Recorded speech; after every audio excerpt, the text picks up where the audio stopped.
maybe got it the first time. Is that even possible? Well, let's see. Oh my goodness.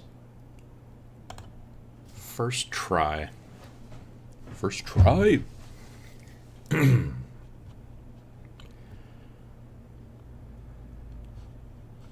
me pop out the chat.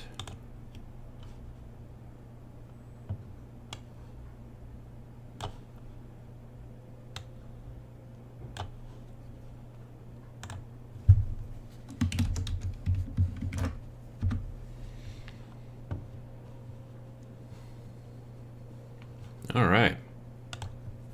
Spectacular. First try. Got it in there. Didn't have to set it up and then set it up again and then set it up again and post a different link like we did last month. So that's spectacular. Glad to see that there are some people there watching. I just realized that, where I live, at noon on Saturdays, they test the tornado sirens, so I could hear it off in the background, but you probably can't hear it, so that's probably okay. If I had the windows open, you'd definitely be able to hear it, but it's not particularly warm enough for me to have the windows open yet. I hope everybody's doing well. I see VJ Morph and Alex L. Sasser, which I may have mispronounced. I apologize. Torch. Hope you guys are doing well.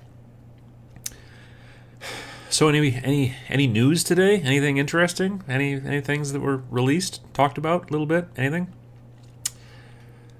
For those of you who don't pay attention to Games Workshop too much, or for those of you who just weren't looking at gaming news much today, which there's nothing wrong with that. I'm a dork and I look at that stuff. Howdy to John Haddington. How you doing? Games Workshop announced today, which everybody kind of knew, but they've kind of officially announced it. Games Workshop announced today 8th edition Warhammer 40,000. And it's going to be coming, which we knew.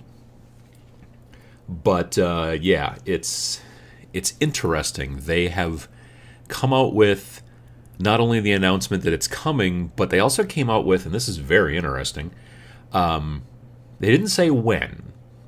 They said it's going to come in this year, but we don't know when. We have no idea. But they did say, they released a 3-page FAQ, frequently asked questions, that talked all about some of the stuff that's going to be happening with the new edition of 40K. And there were, frankly, some bombshells. For those of you who read it, you'll know this, but for those of you that didn't, one of the things they announced is that the core rules are going to be free. So they're taking a page from Age of Sigmar to some degree. Now, I doubt that they'll make it a four-page rules document like they did with Age of Sigmar, but the fact that they're making the rules document free, the core rules, and they were specific about how it was the core rules, so I have a suspicion that they'll have things added on. But yeah, the core rules will be free. Also, the codices will be going away. So if you really want an old codex for fluff reasons or for hobby information or whatever, you should probably leap on that soon. Now, I can give you a piece of advice.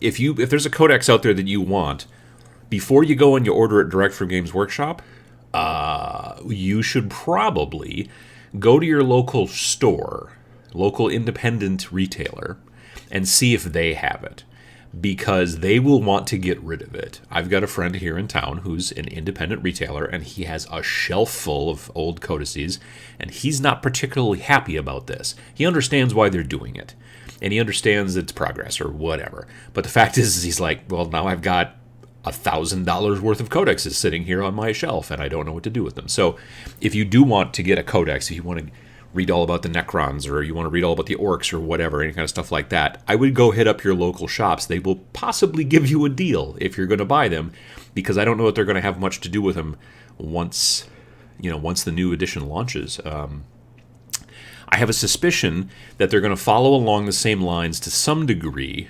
That they did say that basically there won't be codices anymore. There will be low-cost army books, which they didn't say particularly whether they were going to be like, I don't know if they're going to do kind of go down the War Scroll kind of path like Age of Sigmar did. They may.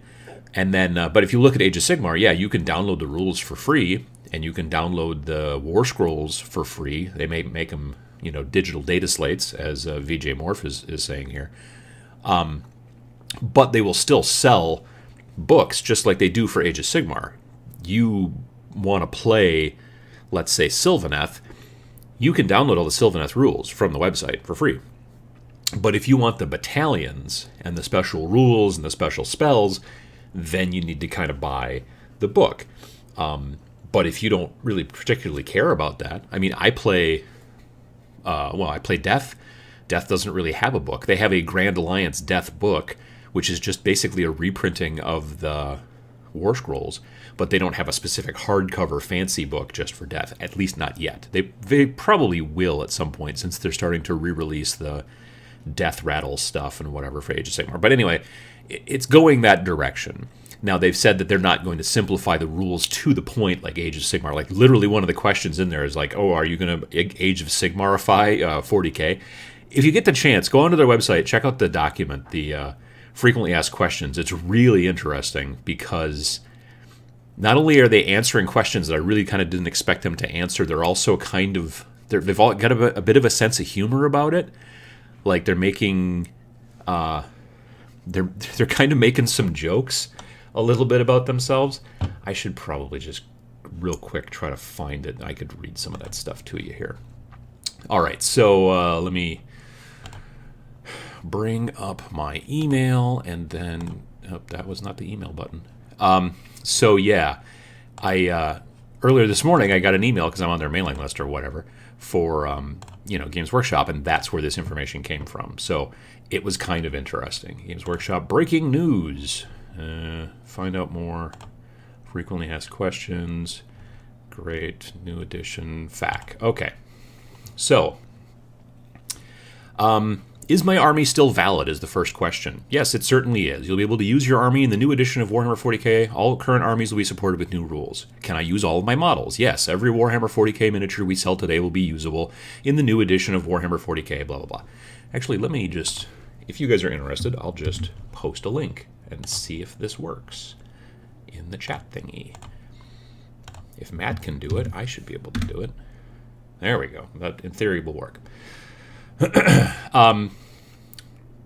Even Forge World models? Yes, even all of your Warhammer 40k Forge World models. Wait, did you guys blow up the universe? I think that's an awesome question. Nope, this is still very much the Warhammer 40k setting you know and love, blah, blah, blah. How can I get the rules? We're going to make it easier than ever to get your hands on the rules and start playing. The core rules for the game will be free, and you'll have several options on how you get your hands on the full rulebook. Watch this space for more. So that's kind of interesting. Have you dumbed down 40k? Not at all. We've made it easier for new people to enter and get grips with the basics. At the same time, we've made sure you can add as much depth and complexity as you like. There's some fantastic new gameplay elements coming. What we've done is re-examine every aspect of the game and made plenty of improvements, many based on the gaming community's feedback and suggestions. If you play today, this game is recognizably still Warhammer 40,000.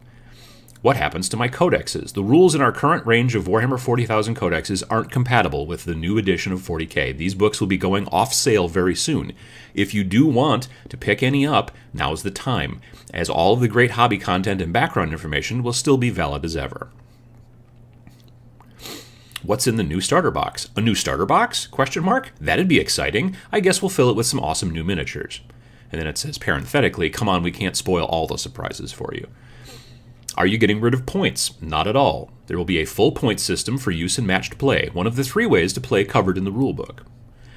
So they go on to talk about open, narrative, and matched play, which is basically the same type of thing as Age of Sigmar. Once the General's Handbook came out, someone I forget where it was. It might have been on the Tabletop Minions. I think it was on the Tabletop Minions Paint Showcase Club. Somebody posted a link about this, and someone said it's as if they paid attention to what happened when they did this with Age of Sigmar and learned from their mistakes. And I'm like, well, that's pretty interesting, actually. Maybe, I bet that's probably what happened. do. And then one of the questions says, why should I trust you? And then it says, come on, this is the new Games Workshop. And they put a little TM after it. So, yeah, they're kind of poking a bit of fun, and that's kind of interesting to me, at least that way. So, yeah, it's going to be kind of interesting. So, from what I understand, there's going to be these army books, but I don't think, just like with Age of Sigmar, it's not going to be a requirement. They haven't said specifically, oh yeah, we'll have data slates you can download for free, but I have a suspicion that's probably the way they're going to go. We'll see how it goes. But yeah, hopefully digital data slates for sure. Exactly. Josh McCarthy says, I should have put my codexes up last week on eBay like I debated doing. Well, that's potentially yes. Yeah, free rules. Free rules is going to be interesting. Now, like I said, there's still going to be a rules book, but the core rules are going to be available for people to download for free, which I think is interesting. I mean, you're seeing that happening with a lot of other miniatures companies. Now, I've been saying for a long time, I've had friends of mine say, well, you know, like Infinity lets you download the rules for free. Malifaux lets you download the rules for free. Wrath of Kings, Dark Age. And then they all sell books. If you want to have an actual hard copy, you can do that too, but they all let you download for free. Why doesn't Games Workshop do that for free?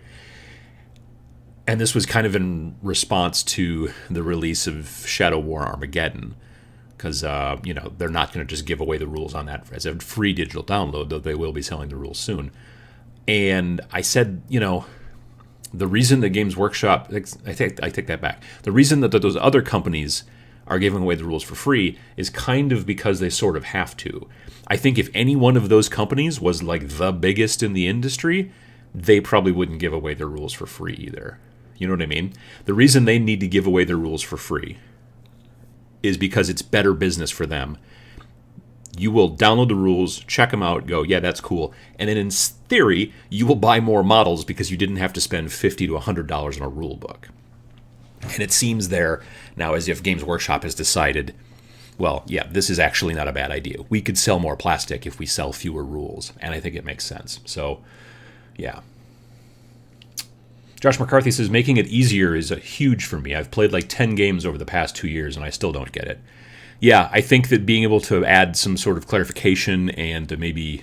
I mean, I talked to a couple of guys that I know who are judges at Adepticon, and I asked one of them how it was going, and this was still on Thursday or Friday when I saw him, and he was like, it's been a tough year. I mean, because they had to write a lot of their own rules, basically. The tournament organizers for Age of Sigmar, for Adepticon, had to basically go through and write a lot of their own rules because there's so many different things and so many conflicting, you know, combined assault, you know, just all this stuff, or combined attachment, or combined arms detachment, CADs, that you can make all these crazy mixtures that can really break the game, and they have to go back through and unbreak the game to make it fair for a tournament. So hopefully this will, now that they're basically completely, I don't want to say completely starting over, but really kind of, the fact that they're getting rid of the codexes means that they're kind of starting over.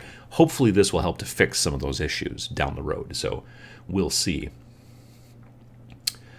Torch says that this will bring him back, or get him back. That's, yeah. We'll see. For me, honestly, I'm still not 100% sure.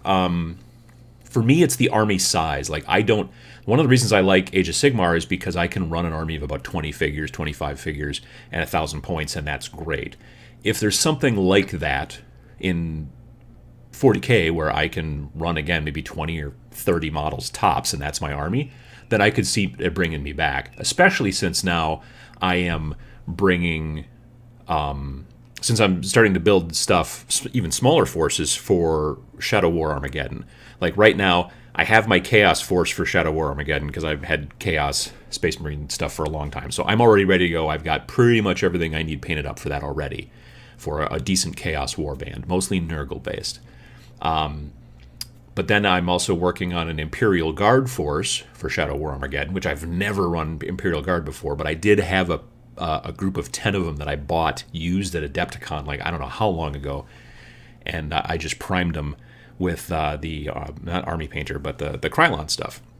And I'm going to do a video about how to quick paint Imperial Guard, and the reason I'm going to do that is because I need to quick paint these Imperial Guard for Shadow War Armageddon.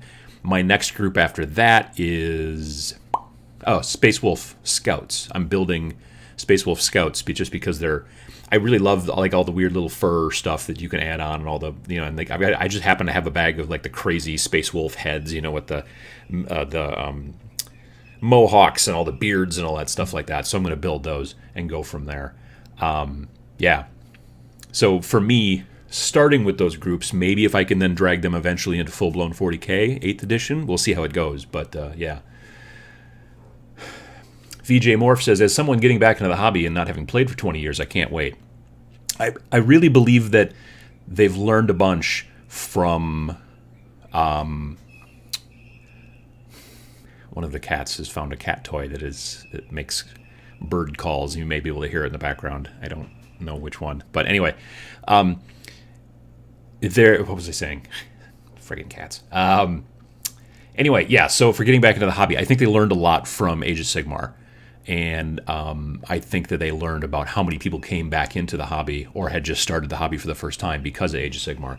Lord knows through the comments on my videos, I have heard 3 or 4 dozen probably comments from people saying either A, I've finally gotten into wargaming because of Age of Sigmar, or I've gotten back into it because of Age of Sigmar, because it was an easy entry, so that's how it worked. J Tick says, hello there, good sir. Hello, J Tick, how you doing? Josh McCarthy, everyone at my friendly local game store, which I can never say properly, has everything memorized, so I never got a chance to learn. Yeah, I mean, I started at 5th edition, and I played some 6th edition, and I really only played a couple of games of 7th and never really got into it too much. I took one look at the book and Kill Team and compared to 2nd edition, which I used to play, and it looked horribly complicated. 7th edition in comparison to 2nd edition, I could see that. After going through and looking at the Rogue Trader 1st edition book, like, that's really in-depth. But that was also not designed to be played with armies as big as normal 7th edition is played these days. If you tried to play even a 1,500-point game, what we think of as a 1,500-point game of 7th edition, and you tried to play that with 1st edition rules, it would take you all day. Like, more than an 8-hour workday, probably, because it's very dense. It's amazing. Somebody has been finding Squeaky. Oh, there's Squeaky Bird. Yes. I'm going to set him gingerly over there so he shuts up. All right. I appreciate my wife helping out there with the cat. Josh McCarthy says, totally agree with other companies having to give rules for free. I mean, honestly, it sort of makes sense. I mean, there's something to be said about being able to print tons and tons of rule books. You get a better price per unit as the manufacturer if you make it so that everybody has to do that. But in this day and age, a lot of people look at that, I have to buy this book before I can even start buying models, as a speed bump, a pretty serious one as well.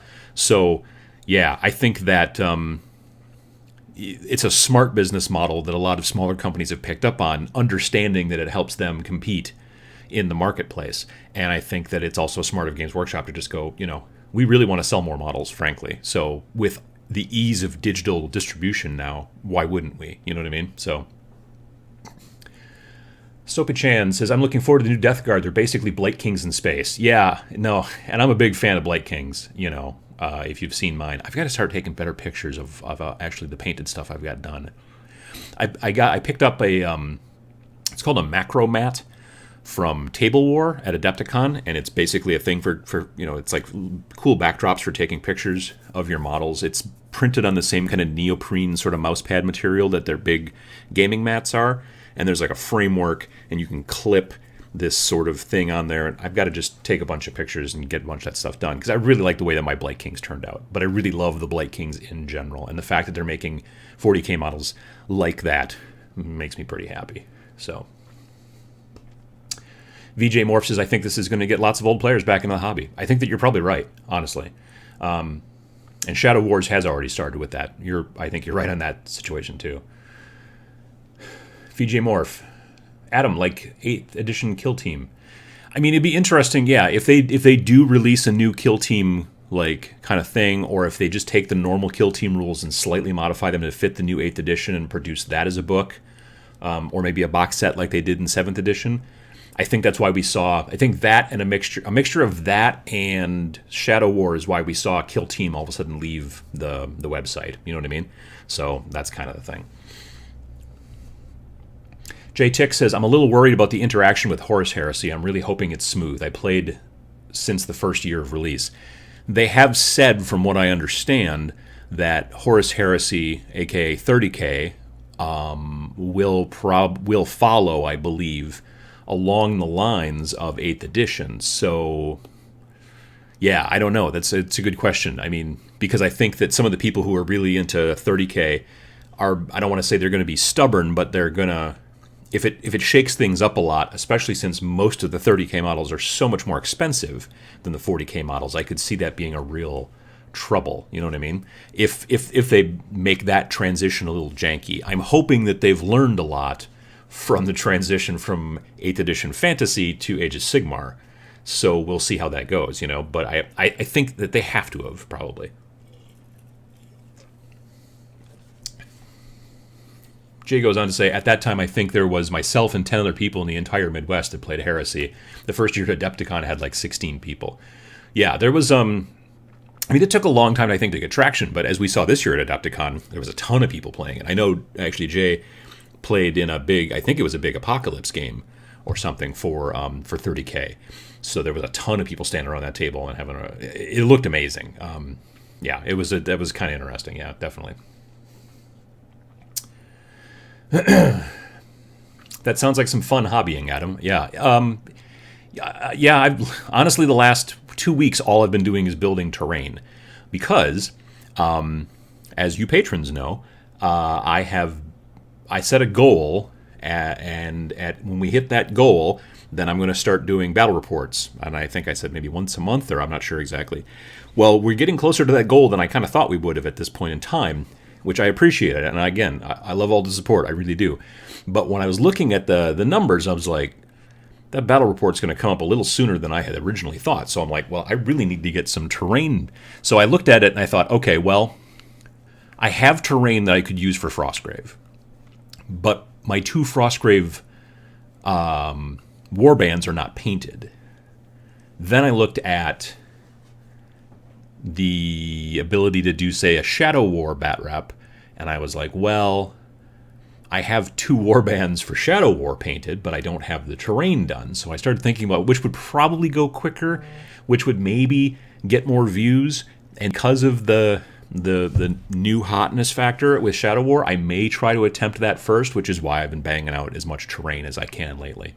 I just started digging back through all the junk in my basement and started finding. I found a Basilicum Administratum or whatever. I found Manufactorum. Both of these kits, just, you know, I had bought them quite some time ago, back when the terrain was really reasonably priced. Like, those were like, retail were like $29, and they're really nice kits. So I built both of those this week. I went to my local store and bought the Prometheum pipes or whatever, and I'm building those. Actually, I was building those this morning just before coming online. And what else? What else was I doing? I was doing some. Oh, and then I've got to build the stuff that came in Shadow War. That's actually my plan, as to, once I get these pipes done, which will be done this afternoon, I want to build the other stuff, the stuff that comes in Shadow War. Probably this evening I want to start working on it. And I've already had 2 or 3 other buildings that I'd had built for quite some time, just never painted. I started priming them. This afternoon I'm hoping to do some more priming. Actually, I have it sitting here on the table, with the Rust-Oleum filler primer, which I originally bought for MDF because it's really helpful to like fill in the MDF, and so that the paint doesn't soak in as easily once you start putting the actual color on. And I just used that on those other pieces that I already had built last week. And I like the texture. It gives kind of an interesting, not chunky texture, but it does give a bit of a texture that's going to take dry brush a lot nicer. So that's why I'm using this stuff. So I'm hoping that it's going to get warm enough. It's only supposed to get about 62 tops today this afternoon. I'm looking at the weather. So yeah, I'm hoping to be able to get out there and do some more priming, because I want to get as much terrain nailed down so I can easily have a 3x3 or a 4x4 table with a dense amount of terrain, which is what you kind of need for Shadow War. So I'm banging hard on that. That's what my current hobby time is. So yeah. Yeah. What else have we got? Samuel John Sendell says, new 40K might give my NIDS a chance to survive. Yeah, that's very potential as well. I've got a good friend who's building NID warriors for Shadow War, and he's looking forward to that. I think the max that they can have in an army is maybe 6. I haven't looked real super close at their portion of the PDF, but yeah. Karantu says it's interesting how that on their website the factions are split into Chaos, Imperium, and Xenos. Sounds a bit like Grand Alliance from Age of Sigmar, but I can't imagine lumping all the Xenos together. Yeah, I mean, in Age of Sigmar there's the 4. You've got basically Order, Chaos, Destruction, and Death. And people have been talking about Chaos, Imperium, and Xenos. Yeah, because that Xenos is going to be big. I mean, that's going to be Eldar, it's going to be Orcs, it's going to be Tau, it's going to be Dark Eldar. The other ones, I can't think of all the rest of them off the top of my head right now. But yeah, it'll be interesting. It'll be interesting to see how they do that. Shiny Dog says the video hasn't started, right? Just making sure my stuff's not busted. No, it is going.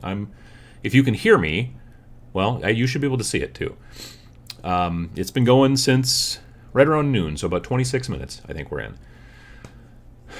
It's hard not to pick up a rulebook because of the look or the fluff.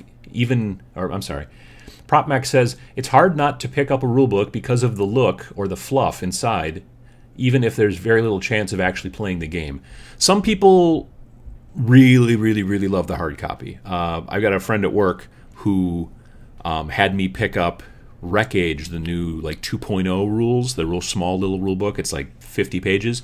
He had me pick him up a copy of it at Adepticon because he really, really wanted a hard copy. And I said to him, I'm like, they're giving it away for free as a PDF. And he's like, yeah, I know, but I still just really, So there are people who are super into that. And I think that the upside to using a PDF like that, though, frankly, and giving away rules for free, and I see this happening a lot with Cool Mini, is that it basically allows you to thumb through the book without having to go to a store. So you can sit there and look at it and go, oh, this is cool. And then you may not want to, always use an iPad when you're at your local shop or down in your basement. So that's, you've looked through the book now. Now you can go and buy it and then have a hard copy if you want. And then there's other people who are absolutely fine with having a free copy, and they're hopefully going to spend more on models. So you've got that kind of, I think it's a smart business decision across the board. I don't know, if you're a company that's making a game and doesn't sell models because your system is model agnostic or whatever, where like Song of Blades and Heroes, you wouldn't give that away for free because then you wouldn't make any money at all because they're not selling models. They're using, but again, their rule book is $8 PDF. So really, it works out okay. But he's the guy who does the guy who does Song of Blades and Heroes. He's a one-man band, you know what I mean? He's not got like a whole bunch of mouths to feed and a whole bunch of employees and all that stuff. He's just a guy doing it by himself. So for indies, it totally makes sense. But even for the bigger companies like Cool Mini or Not and things like that, they're doing it because they understand if we make it easier, there's a big group of people who will buy more models because they didn't have to spend $50 on a book. So it totally makes sense. Speaking of speed bumps to getting into the hobby, do you think Games Workshop might ever do pre-assembled, pre-painted models? I've got a friend who actually, Jay Tick, he knows this guy too, Eric. And Eric believes, and I've talked to other people who too believe, that for Games Workshop to really get huge into the hobby and really get big, they need to go the X-Wing route with the pre-paints. And I just don't think that they're ever gonna. X-Wing took a lot of growing pains. Like when they started to get really popular, it got really difficult to buy models. Like there were plenty of times I would go to every local shop in the area and nobody had an X-Wing or a TIE fighter. They had like a bunch of the new junk, but they didn't have any old stuff because it had run out. And those things all take a lot of time and work to paint. They're having it done overseas, obviously, but they're still, it takes actual effort to do. And they streamline these processes and do all this stuff, and they probably try to automate it as much as possible to still make them look good. I mean, you can look at something like HeroClix. They all look terrible, almost all across the board. Everything from HeroClix looks terrible, and it's probably automated a lot more but you never run out for the most part. You know what I mean? So I don't know. I just don't think because GW is also so deep into the paints and the brushes and all that stuff and the hobby, I don't know that they'll ever do any kind of, pre-painted kind of stuff. Pre-assembled, maybe. I could see that, especially with newer techniques coming along. I talked a little bit in the Adepticon Booty video. I talked a little bit about this new molding technique that Prodos Games is doing, which is basically these one-piece resin models that heretofore were kind of impossible to produce as one piece. And I could see companies starting to do a little bit more of that, because then that way all you got to do is maybe scrape a couple of mold lines and then start priming. You don't have to build. It depends. There's a lot of people, obviously, in Games Workshop camp and in a lot of other games where they would really like to kind of customize, like those one-fit models. They go together one way. Like, look at a lot of Malifaux. Malifaux, a lot of those models are super dynamic and crazy, but you can really only build them one way. You know what I mean? Whereas a Space Marine, you can position them in all kinds of crazy positions. So, yeah, and it's kind of a horse apiece. Yeah, Josh, I think you're backing me up there. I'd never say never, but hobby is such a huge part of Games Workshop that I think it unlikely. That's a very good point. Terrain for Games has a great selection of great stuff for cheap. I'm not familiar with Terrain for Games. Torch says those pipes are cool. Yeah, those Promethean pipes are kind of cool. There was no instructions. And you look at them and you go, oh, well, it should be easy. They're just pipes. But I put one of them together wrong. I don't think that one half was supposed to go with the other half, and I had to do some filing to make it. I don't know. I was just basically looking at the front of the box going, I guess that's how they go together. And, I'm not a pro modeler, let's just say that. Josh McCarthy says, my new huge 3D printer should be here today. Bought it for making terrain. Yeah, 3D printing. I have a very tiny 3D printer in the basement. And I mean very. It's made by a company called Micro 3D, and it was the M3D that was part of their Kickstarter. It is a 7-inch cube. It is a little machine, and it works okay. Well, it worked okay. I decided to calibrate it at one point because I was having a little trouble in a lot of machines, especially less expensive machines. You can set the software to print something called a raft. So before it starts printing your model, it will print like a very flat little piece that attaches to the bottom, and then it prints the thing on top of the raft, and then you peel the raft off later once everything's done. Well, my rafts were lifting a little bit in the back corner, and it was annoying me, so I decided to go in and recalibrate it. And instead, what I did is I completely uncalibrated it. And it could not be reset back to factory spec. It was just completely, I would have to go through. They sent me the instructions. I contacted the company. As it turned out, the guy I talked to was a fan. But basically, I would have to go through and move the head manually in the software, go down, touch the plate, and then, and it was going to be several hours to completely recalibrate it, which bummed me out. And I was going to do it. And then they did a new Kickstarter. And now they're making a machine that's a 10-inch cube. And it's got about a 7-inch square printing area. So I did that Kickstarter, and that's actually supposed to show up next month. It's supposed to show up this month, but as almost all Kickstarters, it slipped.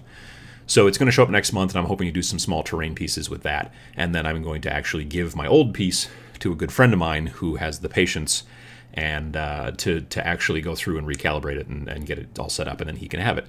So, and he's actually going to look at some electronic stuff that I've got that's busted. He's smarter than I am in that stuff. Anyway, long story short, I think that 3D printing terrain is a cool thing, and I want to do a video about it soon. I get people in the comments all the time who are all like, especially in the video that I did about the real, or the secrets to GW's pricing structure. I get people in the comments all the time, they're like, well, I'm just going to 3D print my army, and then Games Workshop can suck it. I'm like, well, that's going to be probably more expensive, and the quality's going to be worse. So if you want to go down that road, you can. You'd have to spend an amazingly high amount of money right now to make a 3D print that was as good as anything from Mantic or Cool Mini or Not or GW or any of those companies that looks as nice and smooth as that. Like, we're talking $10,000 probably to get a printer that nice. So most people aren't going to do that. You know what I mean? But yeah, I think that the 3D stuff is really interesting.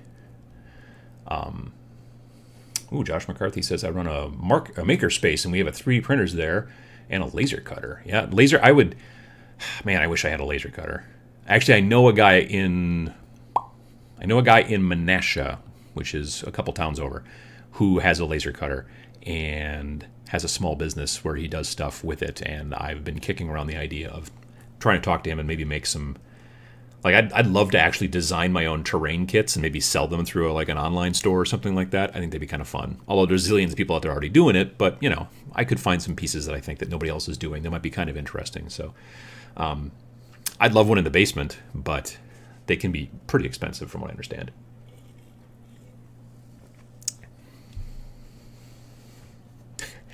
Jason says, let's be real. Eric thinks he knows everything. That's a good point. It's true.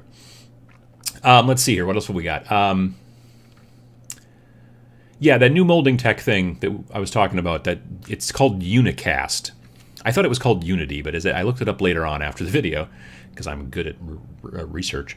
But it's actually called Unicast, and there is like a press release about it on the ProDOS website, but they don't talk about like a lot of like what actually goes on. But I got to admit, like, and I don't have it up here. I'll have to take a picture and post it on the Patreon. One of the things that was in the VIG swag bag for Adepticon this year was a piece from ProDOS, and it was the alien xenomorph from the Alien and Aliens movies and all that stuff. And he was like sitting crouched on the Adepticon skull, and then he was on like a little plinth, and it was all one piece. And it was using this same technology. And it's just looking at it from, we've all built models, obviously, and you look at this and go, this was one piece in the package and nobody pre-built it, nobody put it together, it was just like this. And it's amazing that they can do that. So yeah, I'll definitely post a picture of it, possibly even later today. I know exactly where it is, but it's in the basement. I didn't think of it. I would bring it up here. So yeah, it's... I would also love to see a video on how they're doing that. But like I said, when I talked to the guy at Adepticon in the ProDOS booth, he was like, "Oh yeah, we're using our Unicast technology." And I was like, "Oh really? What's that all about?" And he's like, "Yeah, I can't tell you." I mean, he was pretty adamant about not telling me. So yeah. Let's see here. With easy to build models that they're using for Shadespire and the small Stormcast and Khorne boxes for Age of Sigmar, they're almost there with the pre-assembled. To some degree, yeah. I mean, they've done that in the past with a lot of their starter boxes. The old Assault on Black Reach, those models went together really easily, certainly. And now, yeah, you're right. Like with Shadespire, I really think that Shadespire is a move on their part to get into the... What am I trying to say? Kind of try to get into the X-Wing kind of vibe. It's not, movement templates, obviously, and it's not too much in the way. Well, there's some combo cards, I think, but I don't think it's going to be that thing. But it's going to be from what I understand from the people that I talked to who were there on Wednesday night at Adepticon, it's going to be in 40 minutes. You'll probably play 3 games, best out of 3. They come in colored plastic. They just released images of the new Death faction for Shadespire, which made me super happy because I'm a big Death fan, and those new models look really super cool too. So yeah, I don't know, it'll be really interesting to see how that works out. I'm hoping to get a copy of it early, maybe, actually. I had a meeting during Adepticon. I don't know if I mentioned this really much anywhere yet. I think I might have mentioned it in the last regular live show, or like on a couple of Sundays ago. But I did have a meeting with Eddie from their community people on Saturday at Adepticon. We met for about, a half hour, 45 minutes, and talked up in one of the restaurant areas. And so they sent me an NDA thing, which I signed and sent back, which will, in theory, hopefully get me... They'll be able to send me stuff for review or something like that, or they'll send me something. I'm not exactly clear on what's going to occur, but in theory, they're going to send some stuff. But then because of the NDA... there's probably an embargo on being able to talk about this stuff until a certain date. If you watched Mini Wargaming started posting videos about Shadow War Armageddon a week before Shadow War Armageddon was in stores. But you'll notice it was exactly a week. So I have a suspicion that they had it longer than that, but they weren't allowed to talk about it until the Saturday before the Saturday. So it'll probably be some stuff like that, but we'll see how it goes. I don't know if anything will occur, but I don't know. I signed the stuff and said, okay, But I was just glad to have a meeting with them, with Eddie, besides the fact that he's just a really nice guy. It was just nice to finally have contact with the company in some fashion, you know? Like I said several times in several other videos, it seems like they're really kind of moving into kind of a new realm with the new leadership and the new CEO and all that jazz. So, yeah. VJ Morph says, speaking of 3D printing, 3D printed 40K models, anyone? I just kind of spoke about that. You'd have to have a really high-end printer to make them look good. Actually, there's a company online called Hero Forge. Yes, Hero Forge. And they have a website. You can go to Hero Forge, and you can go through and say, I want a male or a female or a robot, and you check all these boxes, and then they show you, like over in this part of the screen, like your figure. And you can go, I want this gun and that, or you can do fantasy or whatever, and you can build your own figure completely with the base and the whole deal and everything, and then they will 3D print it and send it to you for like $35. So that's not cheap. I did one basically just as a test about a week and a half ago, so I should be getting mine. They say it takes 2 to 4 weeks. So I should hopefully be getting mine soon, and I'm going to be talking about that in the video that I do about 3D printing because I want to show like the before and after of me painting it. I've seen them close up at Gen Con 2 years ago, and they're not bad, but you can still see the little slidey, the little slices, the lines, the striations or whatever. So... And, you know, it's great, like, if you're playing a really long, like, D&D campaign, you've got this one character, and that's your guy, and you pay $35, and you get him, and you paint him or whatever, and that's great. But if you wanted to build a unit of 5 or 10 of those dudes at that price, not particularly good. So, yeah, it's difficult, I think. 3D printing for terrain, totally doable, in my opinion. For figures themselves, we're not quite there yet, at least not economically and quality-wise.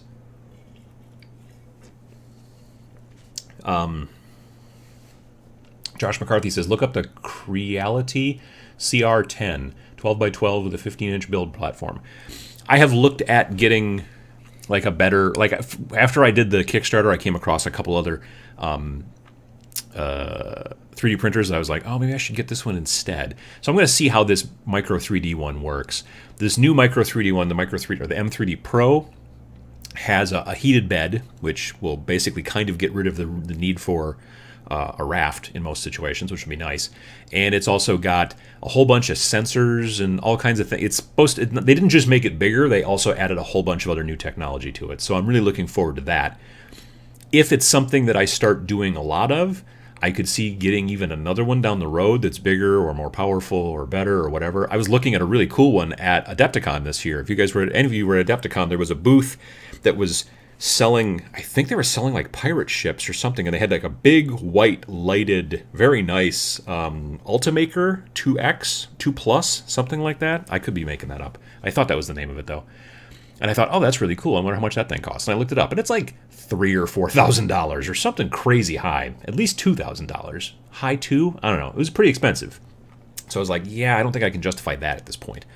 The real reason I think that it would be kind of cool to have a 3D printer for terrain would be to make sci-fi type terrain and then use it basically as a master and then make a mold from it, because I know a guy who does Vulcan rubber molds, and then crank out dental plaster versions of that same piece, you know, like use it as the master, but then be able to crank out dental plaster versions of it, and then sell those either through a web store or on eBay or something like that. I think that would be a lot of fun. But I'm not a very good sculptor, like hand sculptor, which is why being able to do it on the computer and make like some sort of sci-fi looking building, like trying to sculpt like a castle with flagstones and all that stuff, I don't even know how you do something like that on a computer, you know what I mean? But to make a sci-fi looking building, yeah, well, that's a lot of straight lines and stuff like that. And if anything, a sci-fi building that even still has kind of the little 3D printer sort of striations, to my mind, that just looks like it's, processed concrete or even just an actual 3D printed building. I don't know if you guys have seen this. There was a guy in Minnesota who 3D printed a castle in his backyard for his kids to play in. He's a construction guy, and he built this huge scaffolding with this automated head that would run back and forth, and it just put out like liquid cement, liquid concrete, and it would make all the shapes, and then he would wait for them to dry, and then he would go get like a big forklift and then put these parts together, and he built this cool castle. Just do a Google search for Minnesota 3D printed castle, and you'll find like a news article about him and see it. It's just amazing looking. And in my mind, in sci-fi movies and things like that, like a lot of times if there's like colonists, they all go and they land on the planet, and then they have to start building all the stuff, to live there. If you know you're going to the planet, why wouldn't you send a whole bunch of like robot construction machines ahead of time to build all the structures, mine a bunch of the local rock and stuff like that, turn it into like slurry and liquid concrete, crank out a bunch of big huge 3D buildings, 3D printed buildings, so that when you show up and land, everything's ready to go. Maybe you just got to wire everything up, put up some solar panels, and then you're done. So in my mind, I think that would really make 3D printed terrain for sci-fi look really perfectly fine. When you do it for fantasy stuff, because there's a couple of companies out there that just sell the files, so you can just buy the file from them and print whatever you want fantasy-wise. They're usually kind of organic and beat up enough that you don't notice the striations as much. So at least what I've seen. Once I get my 3D printer, I'm going to actually buy some of those files and print them out and see, and they'll all be in that video. That I want to do a big video about 3D printing because I've had a lot of people ask me about it. So let me see. What else have we got? How amazing would it be if Games Workshop released an app with the 3D models where you could pose your own Genestealer, Orc, Space Marine, and then print it out? That would be interesting. I don't know. Josh McCarthy says Form 2 is pretty close for 3D printing. Reaper uses one for prototyping.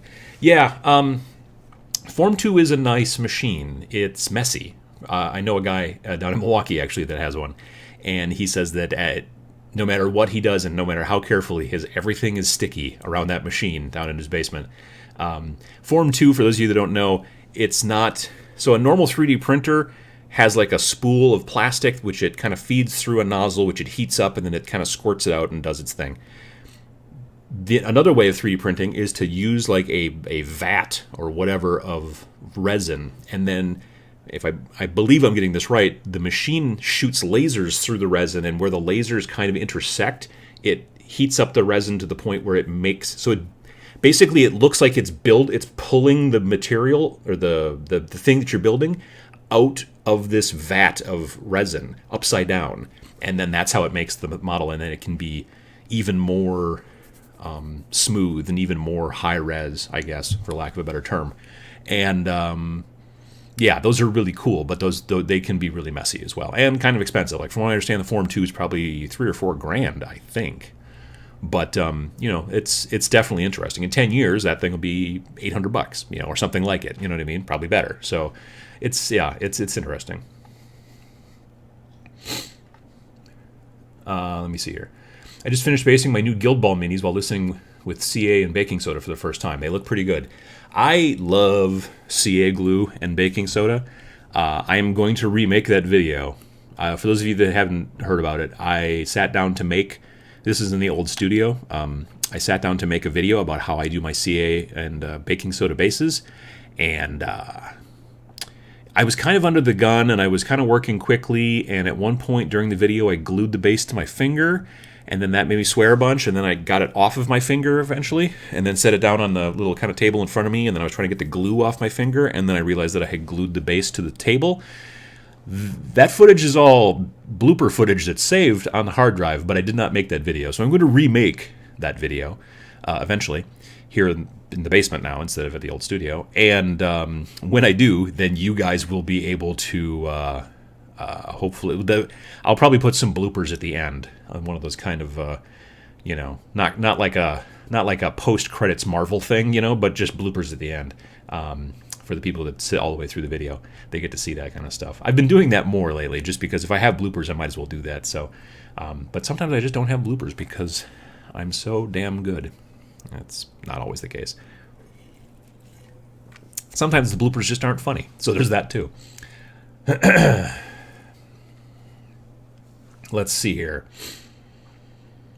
Twerch, can I glue the metal models right to the soda and glue, or should I drill and pin? If they're plastic, I would say absolutely just glue them straight to the stuff, because the CA glue and the baking soda, they get really hard. Like when it cures, it's really super hard, and they cure pretty quick. With metal, depending on how big the model is, I love to over-engineer everything. My gaming table in the basement, I don't think it could take a nuclear strike because it's made out of wood, but it's very sturdy because I glued and screwed and everything, and it's got multiple, struts and supports and that's how I build. And when I'm building my models, I frequently build that way too. So I do a lot of pinning, especially with metal models, not with plastic so much. So yeah, in my situation, I would probably tell you to probably, it depends. Like if it's got really big feet, like whatever the model might be, if it's got really big feet, you could probably get away with it. But yeah, otherwise I would probably do that. So VJ Morph says, wow, that build your own figure thing sounds cool. Would love to see your results, Adam. Yeah, like I said, I'm looking forward to it. I believe so. For those of you that were at Adepticon, there was a booth there for a company called Shapeways. If you go look at shapeways.com, Shapeways is a place where you can find a whole bunch of objects already there and then basically get them printed and shipped to you, 3D printed, or you can upload your own 3D, file and then have them. So they're a company that basically just prints stuff for people and then mails it to them. Shapeways, and they had really nice looking stuff. I got to be honest with you, really nice looking stuff at Adepticon. Shapeways is the company, from what I understand, that does the printing for Hero Forge. So when you go to Hero Forge website and you make yourself a dude or a dudette or whatever, and then you say yep and you pay them, they process it real quick or whatever, and then they ship it off to Shapeways, and then Shapeways mails it to you. So I know that it's already been processed and sent to Shapeways. I should be getting it maybe even next week, maybe the week after. But when I do, I'll definitely take some pictures. And like I said, it will probably be part of the video that I do about 3D printing when that time comes. So yeah, I mean, it's a neat concept. I've actually, back before I had my 3D printer, I had them make me some parts. Like I wanted just like little junction boxes and like a little electrical, like when we build terrain, like you build a ruined building, you take some foam core and you make a corner and some, all that kind of stuff. But they never look real if there's not the little extra kind of embellishments. Like when you see a building and it's just, 2 walls and some but there should be like an electrical box on the side of that building or an HVAC unit or, something like that. That's what makes them just look that much more real. And so I wanted to see what happened if I designed something like that and had them print it in a couple different materials to see what the quality looked like. And so I had them do that. But that was a couple of years ago. I have no idea. It's in the basement somewhere. I don't frankly know where the stuff is right now.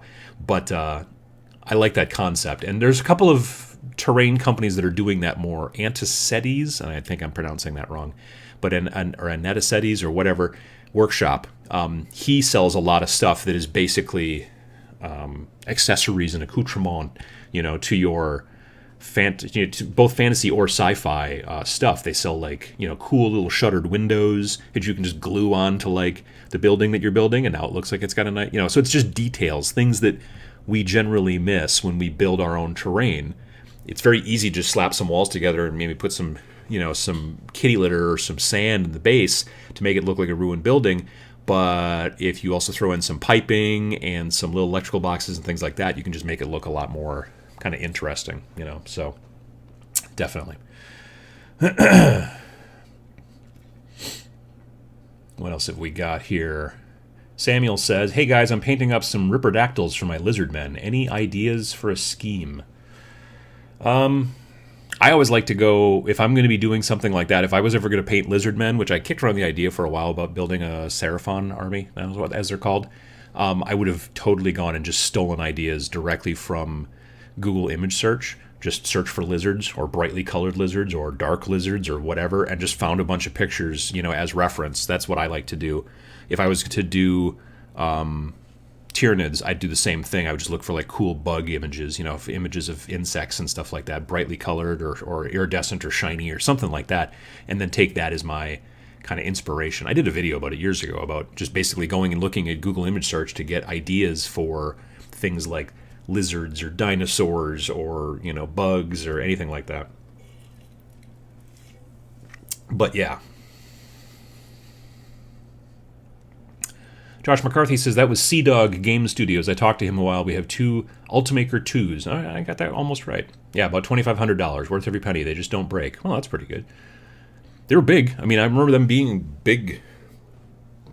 You can't quite see all in the same, but they were good-sized boxes, and they were printing, like I said, I think they were printing bright white, like 3D printed, pirate ships. And that they were neat looking. They were selling the pirate ships too, not the 3D printed ones. I think they were selling resin casts, but they were like $100, and they were cool. But the thing that I didn't like about them is they seemed kind of small.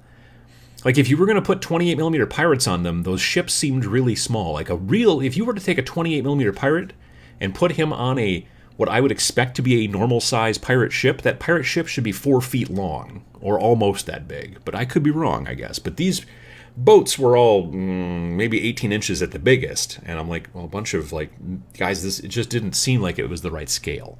Which, obviously it's a game and you're playing it that way, so the scale isn't really that important to some degree, but just visually when I look at it, I'm like, those guys look huge on that boat, you know what I mean? And that was bothering me, and I'm a dork that way, so yeah.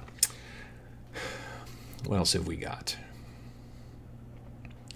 Printable Scenery does that, says Tranius. Yeah, Printable Scenery is the company that sells, the one that I know of right now, that sells the 3D files that you can then take and put into, whatever your, put into whatever printer you've got and print out the parts and stuff like that. And they mostly focus on the fantasy stuff, which I like because I would think that fantasy stuff will be way harder to sculpt than sci-fi stuff. Because like I said, sci-fi stuff usually looks kind of man-made, whereas, fantasy stuff, like I don't even have an idea in the 3D software that I've messed around with, like how to make an organic looking rock. You know what I mean?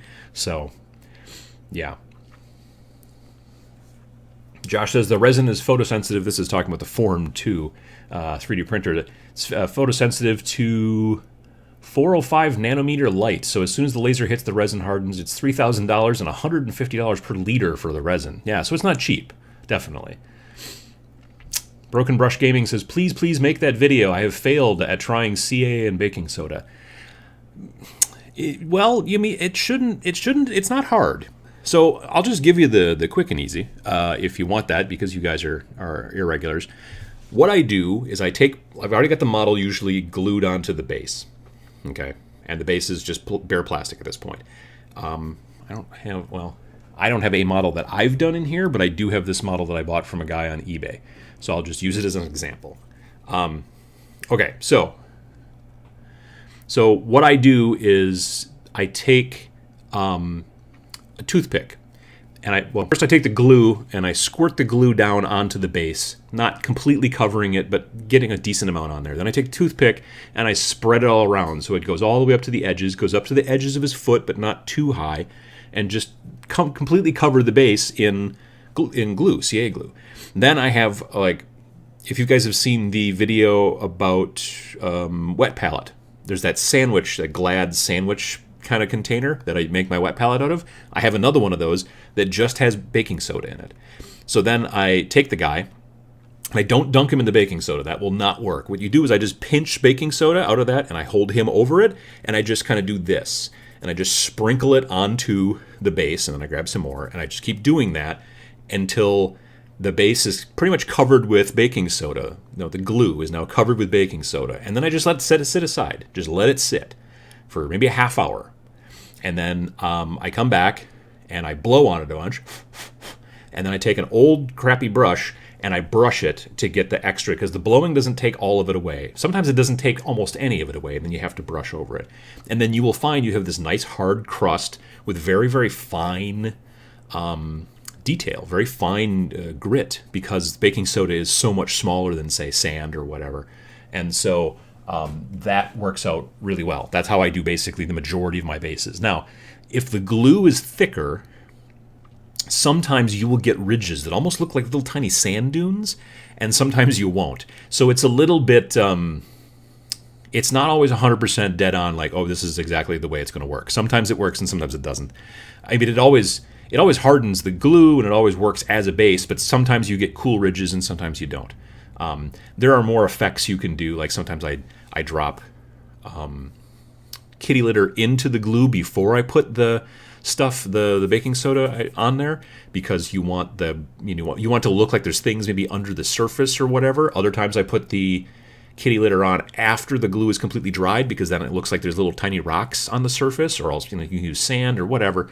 But that's basically in a nutshell how it works. You don't take the glue, put it on there, and then dunk it, because that will not work. You want to basically pinch the baking soda and then just do this and let it kind of sprinkle onto the base and get into the glue, and that's how it always works for me. So I hope that was helpful.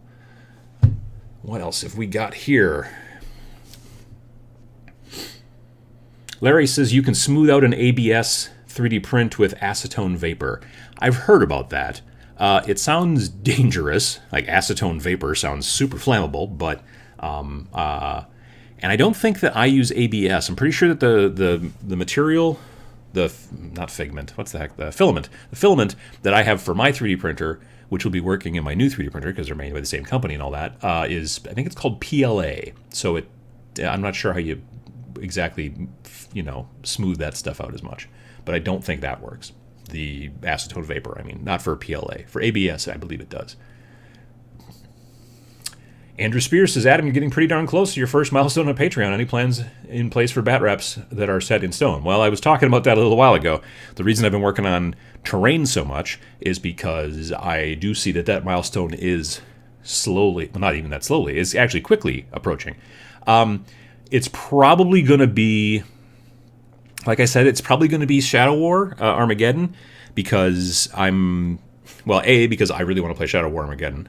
B, I have a bunch of terrain that's already purchased or ready to go, but I already have models done. My other option, as I said before, was potentially Frostgrave, and Frostgrave will probably come later, but it probably won't be the earliest one, because though I have a bunch of terrain for Frostgrave, I don't have much in the way of little walkways and bridges built, which I need to build a lot of like little wood pieces. I haven't done that. But also my 2 warbands for Frostgrave are not painted. So that's, I think, going to take me longer than it is going to take to paint the terrain for Shadow War. So that's probably where that's going to go at this point. Let me see. What else have we got here? Sounds like your basement is pretty big. The basement is pretty large. It's pretty much the whole size of the house. So, I mean, the house isn't humongous, but yeah, it's a good-sized basement. Not too many, it's not like split up into too many rooms, which is nice. There's like one little room over this way that we call the root cellar, even though I don't know why we call it that. And then there's another room over there that was an addition. Back in the 70s, the people who owned the house before us, which was my wife's grandmother, actually, they added on a master bedroom to that side of the house. And when they did that, they also had to add on to the basement. But that room doesn't have a cement floor. It has a gravel floor, which is weird. So we just use that. We have like a bunch of plastic shelving that we get from the hardware place, and we use it for storage basically. But the rest of the basement, although right now really the rest of the basement is also being used for storage because I'm a little bit of a hoarder. And I'm trying to fix that. One of the reasons I'm trying to fix that is because I want to be able to get Sam back down in there and start doing some more tutorial videos with Sam. But right now it's just a giant mess, so that's also on my list of things to get done. Besides the terrain is also get the basement to the point where I can set up 2 cameras more easily, get more than just me down there a little bit more easily, that kind of stuff. It's been kind of a messed up sort of a thing. Mini Wargaming did a clip on pre-painted buildings from Bandua. I think I picked some of those up. Yeah, I saw some of those. They're like, I don't know if they're like pre-painted. It's not pre-painted cardboard. It's like pre-printed MDF maybe? Something like that. They've been using them in some of their Shadow War Armageddon bat reps, I noticed. I remember seeing those. I thought they were kind of interesting. So, yeah. Broken Brush says the Bandua stuff is cool. I have a few pieces, very nice and easy to paint. Because I looked on their website, and I think they also have some unpainted stuff, too, that you can get if you want to do your own colors. So, yeah, let's see here. Uncle Adam, thanks to you, I discovered the last podcast on the left, and I love it, but I must say it's definitely not for the squeamish or easily offended. No, that's very true. Last podcast on the left is a podcast that it's 3 comedians, and they mainly talk about serial killers and UFOs and aliens and all kinds of weird phenomenon and strange stuff. And yeah, it's not. You would not want to. You would want to listen to it at headphones, especially if you're listening at work. Definitely listen with headphones. But it is a lot of fun. I really do enjoy it. It's they're funny guys, and it's been really growing. Like they started out just kind of doing this back in 2010, I think, and then one of the guys was in The Wolf of Wall Street. One of the three guys, Henry Zabrowski is his name, and he ended up having a small part in Wolf of Wall Street. If you guys have seen The Wolf of Wall Street, what's his name there? Leo's character has got these friends that he starts the company with that hang around with him, and one of them is known as, I believe, Sea Otter, and he's like kind of a big fat guy with a mustache. That's Henry Zabrowski. He's got just some small parts in that. But then he was in a show on NBC called Heroes Reborn, which is when they tried to restart Heroes, and that didn't last real long. He was in some other show as well. And now he's on some new Pete Gallagher thing on HBO. But yeah, so he's probably the more well-known of the three guys, but all three of them are comedians, and they just do a really funny podcast about like horrible murders and and UFOs and other phenomenon and stuff. And so it's really interesting. I love listening to it, and if you go way back and listen to it, you can really pick up on a lot of stuff, and it's great to paint too, I find. So yeah, last podcast on the left, I'm a big fan of. Broken Brush Gaming says that makes sense. I was trying to make a mixture and it just crystallized immediately. Oh yeah, no, that won't work. Yeah, if you try to make a mixture of the baking soda and the CA glue to then spread on, that won't work because the CA glue, the baking soda acts as a catalyst. So yeah, the whole reason this process works is because it will just immediately harden the CA glue. So yeah, just put the CA glue onto the base, get a nice pool of it all covered and everything, and then sprinkle the stuff on, and then it will harden up real nice. That's the way it works. Yes. Alex says, so everyone's advice is always to thin your paints, but it's hard to know the right consistency to aim for when you don't have a lot of experience. Could you talk a little bit about that potential video? Well, yeah, I've had some people ask me after the video about the, the wet palette. Like, well, how much do you know is enough to thin your paints? If you watched the video where I interviewed the painters at Adepticon, Tommy Back, for one, definitely said, well, when you think that you've thinned your paints enough, you haven't, and you need to thin them more. And in general, it's the trick is that the reason that a lot of beginners don't want to thin their paints, and this is coming from when I was a beginner, it's because, well, if I thin my paints, it's going to take me longer to paint because I'm going to have to put more layers on. And the answer to that is, yeah, probably. But the option, on the other hand, is to have a model that is completely like just choked in paint, and you can't see any detail anymore. So yeah, definitely, I will look into doing a video about thinning your paints. But definitely, you want to, and it's hard to say. I've had people ask me, well, how much should I thin my paints? And then you go 4.6 at the best. I don't know. There's not like a number that you can say, you know what I mean? But you do sort of get used to it. You start to pick it up. You might start painting something and going, no, that's too thin, or that's too thick, and so you have to kind of learn it. But I should definitely be looking at making a video about how to better do that, I guess. Definitely.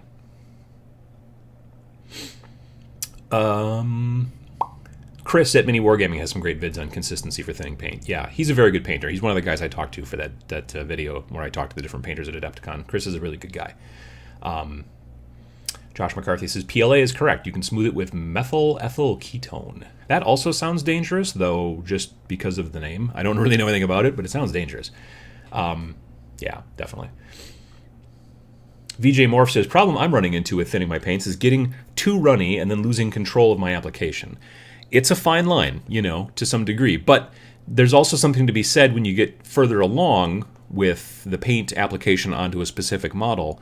As you thin it more, you're basically just adding more and more layers, and you're kind of glazing. And so you might even do one, and then if it was pretty runny, that's okay, because once it dries, you just do another one. Maybe that one's a little bit thicker, but maybe it's not. Maybe you're going to build up a whole bunch of layers over and over again. It depends on what you're painting.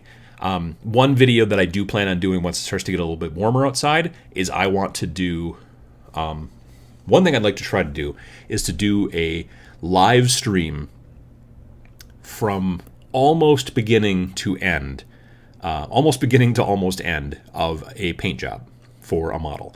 So I would build it ahead of time. I'm not going to make you sit through watching me glue my fingers together and file at the mold lines.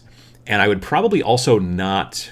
I would probably pre-prime it, but I would record myself priming it and then just play that at the beginning of the live stream. And I would talk over the thing and just show you like a bit of like how I might prime it, because I want to show a speed painting technique for, say, something like Space Marines, which a lot of people like to paint, but it would be something that you could then put into a lot of different different types of models.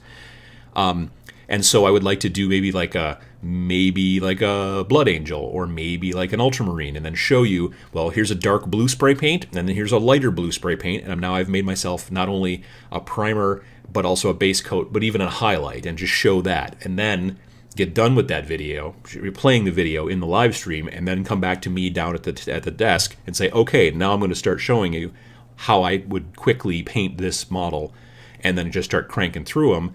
And then you could see kind of the speed. And it might take, depending on how I want it to look, and also depending on how many I do. Like if I just do one, that might not be a good idea. But if I do 5 on a paint stick, like those stirring sticks that you get at the hardware store, and then show you, okay, because then you could learn, hopefully, and I could hopefully teach, not only speed painting techniques, but also this is how you assembly line and get a bunch of stuff done quickly. And it might be a 2-hour video, but, then I could be like, okay, here you go, now you're done, and then you can see it. And then people could watch that if they were interested. I'm not sure about that yet, but I'm thinking about it. So yeah, I have been thinking more and more about trying to build a playlist in YouTube that is very aimed towards, hey, so you're a first-time builder/painter. Here's like a step-by-step kind of a thing. Like I'm obviously going to do my kind of more philosophical stuff and things like that, but I would like to do some things.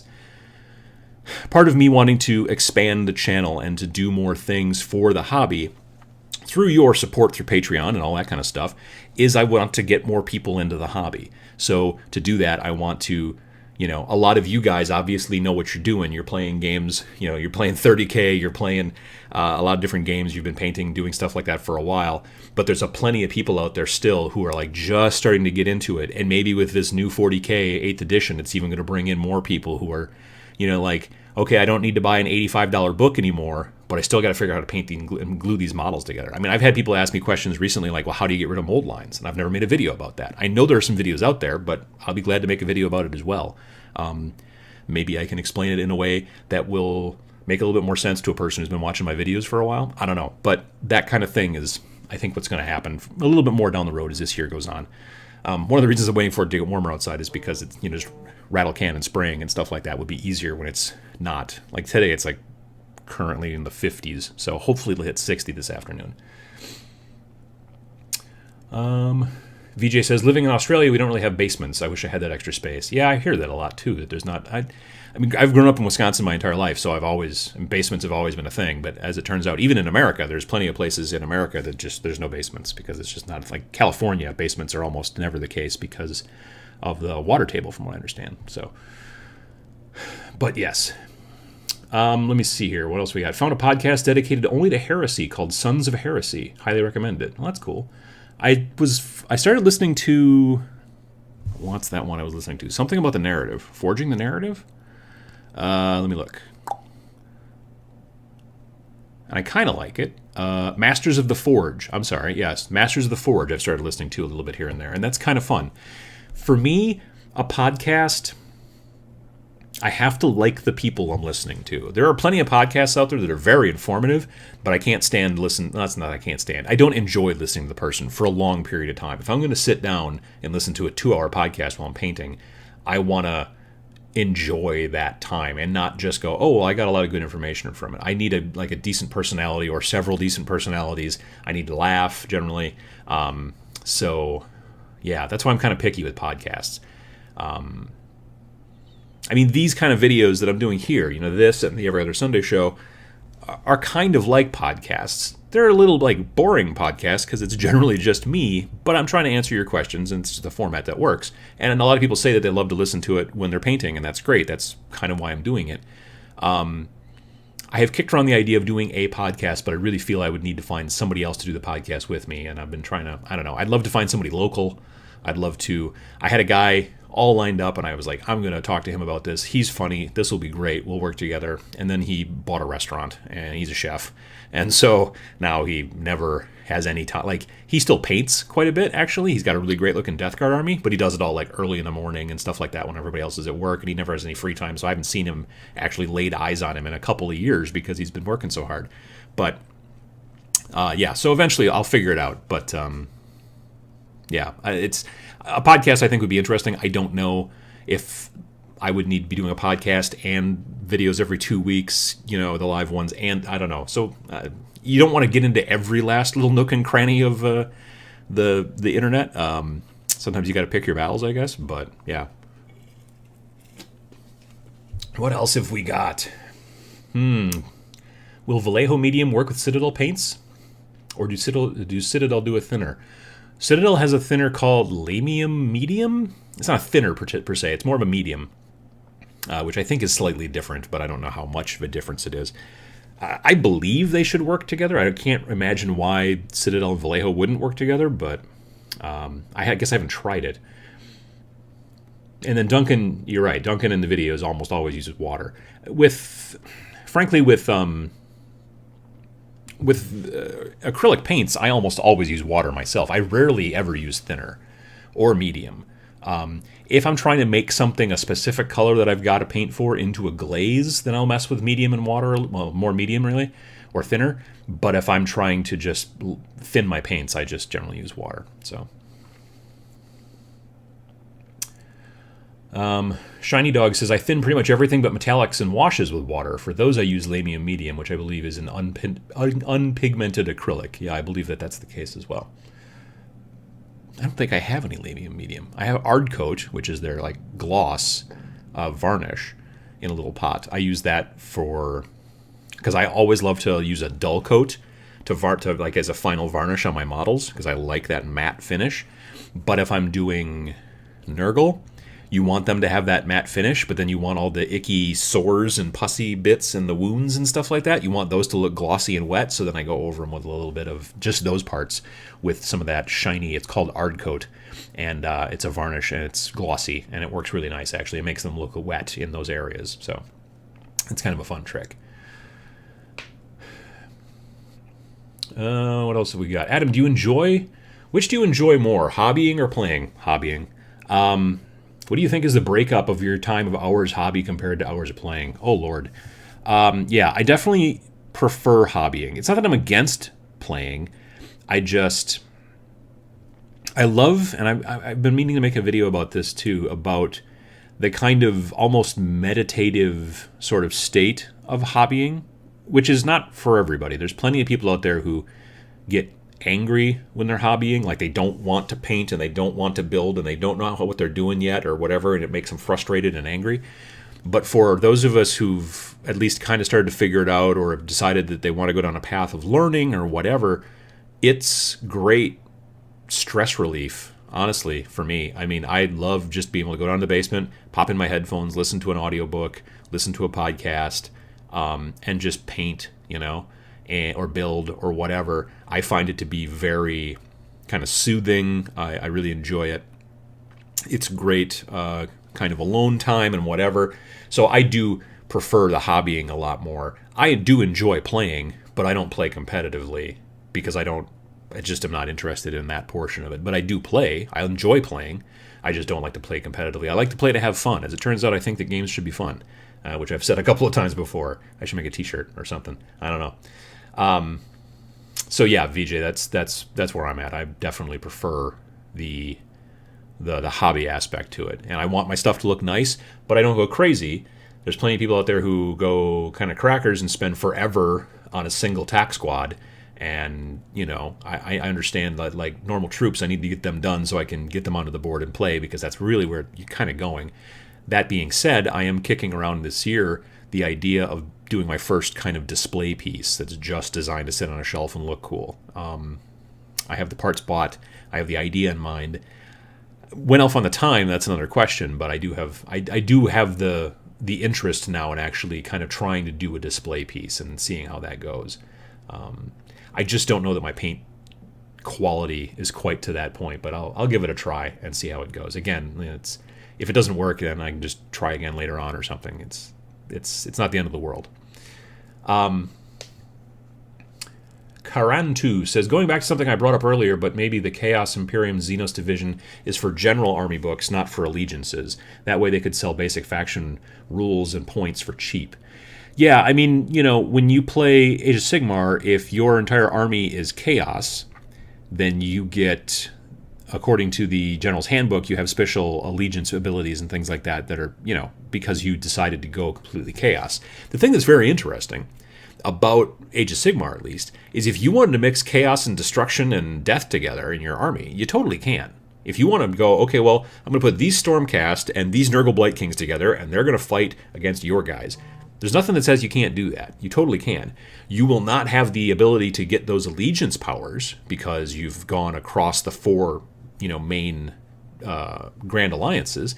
If you stick all your guys into one Grand Alliance, now you have access to some other benefits that are kind of designed just for those particular elite alliances, which is cool.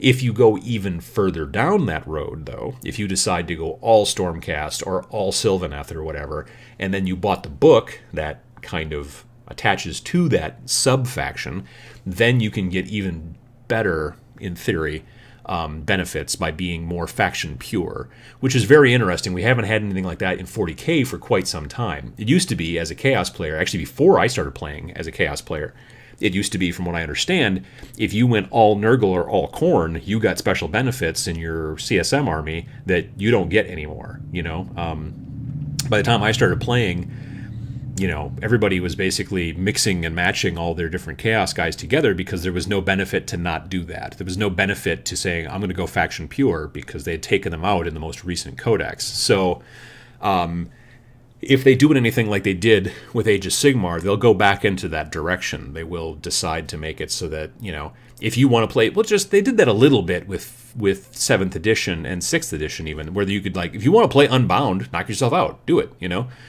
And obviously, there's nothing, it's very difficult in a video game to play it in a way the video game doesn't want you to, without actually going in and modding the code. But there's nothing that says that you and your friends in your basement can't mix together whatever the hell models you want, in whatever way you want, to build whatever narrative you want. So, that's just kind of the way it works out. But now they're kind of pushing it a little bit more and kind of giving you that nugget of information directly, it sounds like, into the 8th edition 40k rules. Because they've already done it in Age of Sigmar.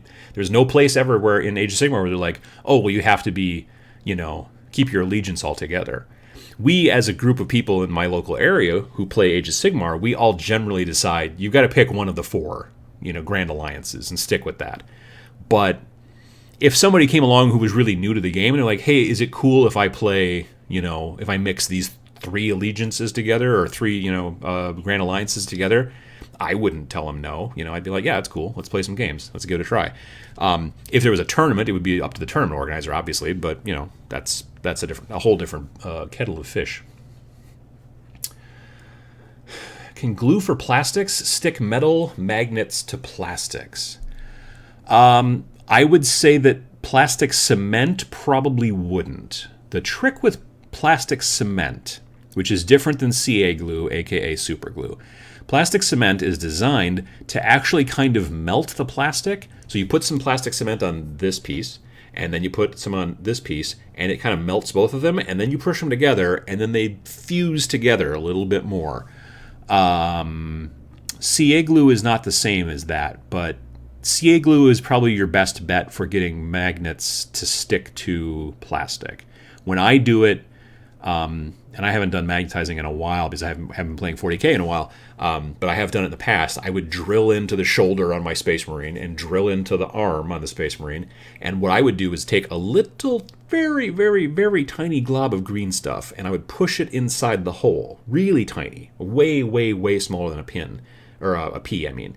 Probably the size of maybe just a pin head, like a push pin. So I'd put a little tiny glob in there, put some glue in there, and then I'd push the magnet in there. and then that would be pretty much it. You know what I mean? And then you do the same on the other side. You have to make sure the poles are lined up with those magnets, otherwise, you know, it will just shoot that arm off all the time instead of actually attaching it. But yeah, I don't know. That kind of, for me, that's how I've always worked it. I can't think of another glue that would work better other than maybe some sort of two-part epoxy, but that's a whole different, I don't know. Two-part epoxy could be really problematic when you only need so little of it just to glue some magnets in. Yeah. I should probably do something like that too. I mean, a video about how to magnetize. I've had people ask me in the past. I haven't, like I said, I haven't done it in a while, but I have done it. Let's see. Larry says, cooking videos are successful because it allows people to see how things are supposed to look during the process. People in painting would also benefit from this style of video. Yeah, I could see that. I have kicked around a couple different ideas about, you know, making a little bit more, like, somebody else does, like, live painting videos. I want to say it's probably Vince Venturuela from Warhammer Weekly. He does some... And I haven't seen him do them in a while, so maybe they didn't get a lot of viewership. But for a while, he was like, he would have some video streams that would be 5 or 6 hours, because it would basically just be him sitting there painting and talking to anybody who was listening. So yeah, I don't know about that. I would want it to be still probably only like not much more than 2 hours, but I'd like to crank through as much of it as possible. I would probably have to get a hairdryer involved to be able to dry the paints quicker in between steps sometimes, which means I'd have to turn off the microphone, because otherwise it would just be a really annoying hairdryer noise. There's a lot of technical things that go into making these types of videos, as it turns out. Things that I have to try to figure out how to solve quickly sometimes before I actually make the video. VJ says, for podcasts, I like independent characters, the Long War, and preferred enemies. I don't know that I know preferred enemies, but I've heard, obviously, independent characters. Carl's a good guy. I talked to him a little bit at Adapticon this year. We chatted for a little while. I was glad to see that they had finally come back, because for a while they took a break, basically. It was like they were going to end the podcast, but then they decided to bring it back. Long War, I don't think I've listened to the Long War. I've watched some of their videos, but I haven't listened to their podcast. And Preferred Enemies, like I said, I haven't heard, so I'll have to check that one after that. Oh, Life After the Cover Save. I love Life After the Cover Save as a podcast. When it first started, it was 3 guys. It was Blake, Robo-Ed, and Big Cat. Big Cat left because his wife, well, he had like a kid, and I think his wife was pregnant with a second kid, and just, you know, adult life gets in the way. That happens. I like those guys, don't get me wrong. Ed and Blake are great. Big Cat was the funnier of the 3. But they're still fun to listen to. The issue is that lately I find with them, I don't listen to them as much as I used to, because they don't really talk about gaming a lot anymore. At least not 40K. I don't know what they're talking about half the time. They talk about a lot of weird stuff. And every once in a while they do talk about 40K, but it's not as frequent as it used to be. But I still do listen from time to time. They are funny, don't get me wrong. I mean, Blake is funny, Ed's funny. But I remember, like, fully back in the day when it was the 3 of them, there'd be times I would be sitting and I would be painting, and I would have to stop painting because I was laughing so hard, and I was going to, you know, screw up something because I was laughing. So yeah, that if you go back and listen to some of the oldest episodes, if you can, of Life After the Cover Save, and they're just about to episode 200, as it turns out. They're coming up on it. But yeah, it'll be interesting to see how that goes. But it was that's also a good... I like that podcast as well. Let's see here. I listened to a 40K podcast on YouTube that's 2/3 of the cast are overseas. Yeah, I mean, there are plenty of podcasts out there where you've got multiple... You know, you've got people in all kinds of different locations. I generally have a tendency to... I think the ones that they gel the best are the ones where they're in the same room, because it seems like you're not waiting for... you know, like Skype to like go back and forth, or the sound sounds better and they can react to each other, and like, you know, they can see each other a little bit more easily, and maybe that helps with timing and things like that. So yeah, I don't know. I have kicked around the idea of just doing like a long distance thing. I don't know though. It seems a lot of times the sound on those is janky. Like one person's sound is good and everybody else who's calling in doesn't sound so great. I don't know. We'll see. I've kicked around I've been trying to figure out the technology to make a person come into this show, and I think I've got it figured out. And I just haven't really. One of these days, maybe I don't know. Maybe we'll have Matt on, moderator Matt, in one of the live shows and talk about stuff or whatever. I have talked to Sam actually about being on one of the Every Other Sunday shows in the future, especially once I get all this stuff moved down into the basement and everything like that. He is interested.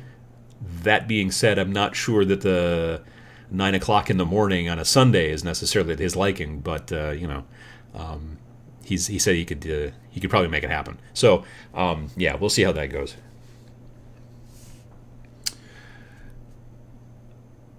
VJ Morph says, wow, so much agree about the meditation of painting. Getting back into painting after 20 years, the first thing I said to my wife was, I forget how great this was. It's just like meditating. Yeah, I really do. Like, I don't know anything about meditation, frankly. Like, I've not done it, I don't think. But I do definitely find it to be just soothing to sit and paint and to kind of, work on stuff like that, which I enjoy. So that's certainly the case. Samuel says, giving bonuses to unbound armies encourages people to build narrative armies, which is always much more fun to play against and to play. Yeah, I can see, he's saying bound armies, not unbound armies. Yeah, totally. I mean, the thing that I can see about unbound armies is that if you're one of those people who can kind of see the matrix, there are just people that I've met in my life of gaming who can just immediately look at a game and rule set and go, oh, well, the best combination mathematically or whatever is this, this, and this, and this, and that's the, and then they can break any game, one of those people. When you give them the ability to go completely unbound, that's what the first thing they look for. But if you then say, yeah, but if you follow these rules, then you'd get this benefit over the people who go to try to break the game, I can see the definite benefit in making that happen, certainly. Yeah.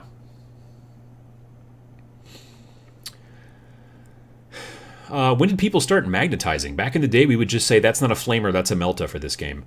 I don't know. I've magnetized quite a bit. For me, it was, there's plenty of people who still do that. They just go, yeah, that's a, that's not that, that's it, that's this. I just like the ability to just swap the thing off and say, okay, well, that's not a melta, that's a flamer, and just be able to do that. I've got a good friend who's been building a Blood Angels army for 1,000 years now at this point. And he is magnetizing like everything. Like he's got veterans, some sort of, I don't remember even which Blood Angel faction, which Blood Angels guys he's got, but they have the ability to have regular backpacks, jump packs, a bunch of different weapons each, just tons and tons of stuff. He's magnetized the heck out of them. Different heads, I think. It's just crazy. They're like Transformers. But yeah, they may never ever actually get painted, but they sure are modular. And if you want to go that direction and you like doing that stuff, it's really cool. I've not done a ton of it. It's more often than not like with sergeants, or leaders of a specific squad. Yeah, I've got a cool a group of 3 Chaos Terminators, and one of them has got either a power maul, or you can take that off and swap it for a chain fist. So, yeah, that kind of stuff. It's not usually too much. And there are people out there who are magnetizing the heck out of those Imperial Knights. So you can set them up on all kinds of different crazy combinations, and that's mainly due to magnetizing. Josh asks, any updates on TMX? Well, all right, so there's been a hiccup, sadly, and it's still, in theory, going to happen. What happened was this. I contacted the venue back in September of 2016 and said, hey, this is what I want to do. What are the dates that are available? We set up the date. Everything was cool. Awesome. Now, I've dealt with this venue for years, back when I used to run a small gaming convention here in Oshkosh called OshCon. And it was not just for miniatures, it was for all kinds of tabletop gaming. So board games and CCGs and RPGs and all that stuff. And I ran it for a decade, but I ran it at this location for, I think, at least 5 years. So I'd been dealing with them for quite some time, and I knew the people there, and I went to college with the guy who's like the director of this particular facility and everything, so awesome. So time goes by, and I contacted them about 3 weeks ago to find out I needed to ask a question. And I got an answer back from the woman that I dealt with back in September, and she said, I apologize. I didn't think that you wanted that space because you never got back to me. And I said, what are you talking about? So, long story short, The space that I wanted TMX to be in, which is on the first floor in this room that I've run conventions in for years, has been taken by somebody else because there was a miscommunication. In the past, I would just call and say, these are the dates, and they'd be like, yep, we're open. Okay, cool, put me in there. And then that was it. This new woman, because this is not the same direct woman that I worked with in the past, that woman had retired, evidently was expecting me to get back to her and sign some paperwork that she never gave me. So I was like, well, okay. Now, when that other group came along and said, we'd like this space, it would have been lovely if she would have just contacted me and said, hey, do you still want that? Because I've got you penciled in here. And at which point I would have been like, well, yeah, of course. I thought we already had that nailed down. But she didn't do that. So there is still space in the basement. It's actually slightly larger, but it's in the basement. I mean, it's fine. We play in the basement in general, as stereotypically as a group. And it's well lit and everything, and it's not gross or anything like that. It's just down in the basement, and I kind of like the nice windows upstairs. But so that's still supposed to happen. The problem is right now is I've been dealing with the director now instead of dealing with the woman who kind of goofed things up a little bit. And they were supposed to send me a piece of, they were supposed to basically send me a PDF, which I was supposed to sign and bring back to make sure everything was completely nailed down. And they didn't send it on Thursday, and they didn't send it on Friday, even though on Thursday then I reminded them, hey, are you guys going to send that? Oh, yeah, no, we'll send it tomorrow, sorry. And then I never got it yesterday either. So as far as I know, TMX is still totally happening, and it's still happening on the same dates. Just there's been some hiccups, so I haven't been able to go onto the website and say, absolutely, yep, start signing up for stuff. So that's kind of a bummer. I'm hoping this week to be able to... I may just start putting stuff on the website and just be like, here's the information, and just, decide that I've had enough conversations with them that they absolutely do know this is go, but I still haven't gotten signed paperwork yet, and that's still annoying me a little bit. So I'm hoping that we can get this fixed this upcoming early part of the week, because I still haven't gotten the damn response. Anyway, that's where I'm at. So everything should be still good. It's going to be a pretty low-key first year, but I'm always been a big fan of start small and grow slowly. So that's where it'll be at. But I'll have more information about it soon. I'll probably talk a little bit more about it tomorrow during the live show, hopefully. I'm going to send the guy an email today, even though it's Saturday, and I know he's probably not going to respond to it, but I'm going to send, hey, didn't get anything Thursday, didn't get anything Friday. Would like to, and I don't think that they've decided that I'm not going to have the space. I think that they're working on something else right now, and I think because it's a conference center. I'm sure they've probably got another conference going on there, and they've been busy. The woman that I originally started dealing with is off right now for some sort of family leave thing, so I think maybe they're understaffed, and it's just been a bit of a cluster, frankly. But we're going to make sure that for next year it's totally dialed in and nailed down right away, because I don't want to have to go through this hiccup again. So that's where it's at, Josh. I apologize that things have been... Like I said, I worked with them for so many years, I just assumed that we would just slip back into it. The last time I did a convention there was in 2012, so obviously it's 5 years ago. But I just figured since he's still there, I'd just be like, oh yeah, no, let's make this happen, boom. But evidently policies have changed. So that's where we're at. But I'm still planning on definitely doing it. We're still going to have it. There'll still be housing available. People can come and stay in the dorms upstairs for really cheap. Like, it's 2 twin beds in a room for like $40 a night, which is really reasonable. But that's where it's going to be at. So definitely. Anyway, that's where that's at. And I apologize that it's been a little screwed up lately. Karantu says, I'm relatively new to Tabletop 40K, so I didn't know about these pure faction bonuses in other older editions, but what would work well for Chaos and Imperium? But that would work well for Chaos and Imperium. Curious about Xenos, though, since I play Tau. Yeah, I mean, it only worked, like, it's because Chaos had it because there was the 4 different gods. Technically 5, because there was 4 different gods, plus then you could also just be what they called undivided, I think it was called, which meant that you didn't follow any specific Chaos god, or you followed all of them. I don't know. Yeah, and then, technically, I guess but you could still play a mixture if you wanted to. You just wouldn't get those other benefits. Whereas it used to be like in 5th edition, you couldn't mix Space Wolves and Dark Angels. You know what I mean? They were technically 2 different armies. And then when 6th edition came out, they came up with the idea of allies, so then you could mix them. But they did technically have separate codexes. So Chaos is a very different kind of animal than the Imperium stuff. And you're right, there would not be any mixture like that for Xenos. I mean, obviously you could probably still mix Eldar and Tau together, but if they're going to go the same lines as like Age of Sigmar, I have a suspicion that's what's going to happen. Is it's going to be a deal where they've decided, okay, well, if you go just Eldar, you might get this bonus or whatever, as opposed to if you mixed them in with, say, Dark Eldar or Tau or whatever. So it'll be interesting to see. I'd love to see a lot of I'd love to see a bonus for mixing Eldar and Orcs together. That would be hysterical. Magnetizing heads, that's commitment. Yeah, no, yeah, that does seem kind of hard, frankly, but yeah. Let me see, what else have we got?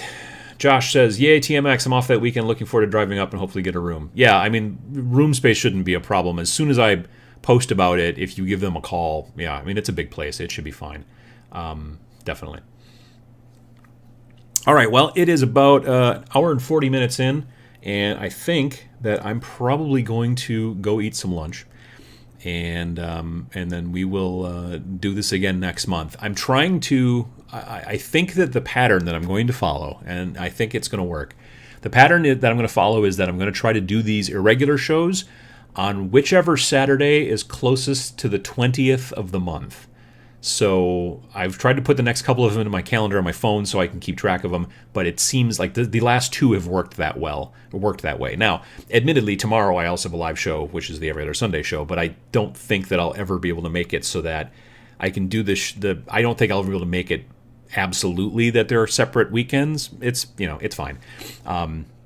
But yeah, so that's the plan. So then, in theory, the next one, if I pull up my calendar here, the next one should be in May on the 20th, which is actually as close to the 20th as you can get. So yeah, probably Saturday, May 20th will be the next show here on the Patreon, the Irregulars, Uncle Adam's Irregulars Club. I'm going to be posting some more photos onto Patreon of stuff that I'm going to put up, just so you guys can kind of see some more of my hobbies going. Like, if it's warmed up enough outside that I can do some spraying, I'll probably post some photos of that stuff too. But yeah, I think it's going to be cool. Oh, and I got to put a picture up of that alien. If I don't do that in the next couple of days, somebody remind me, will you? Because my memory is garbage. So remind me the alien versus Predator, the AVP from Protoss sitting on the skull. I want to show you guys how that kind of unicast stuff looks, because it's all one piece and it's really cool. So anyway, that's pretty much where we're going to end it, I think. It might be a bit hard to get to Oshkosh from Sydney, says VJ. No, I agree. That would be a long flight. But definitely. All right, well, thanks anyway, everybody, and I will see you next time, and I'll see you on the Patreon pages, and I hope that everybody has a good rest of their day, no matter what time it might be, or day even, depending on where you're at. So we'll see you next time, and thanks for watching, and thanks for the support.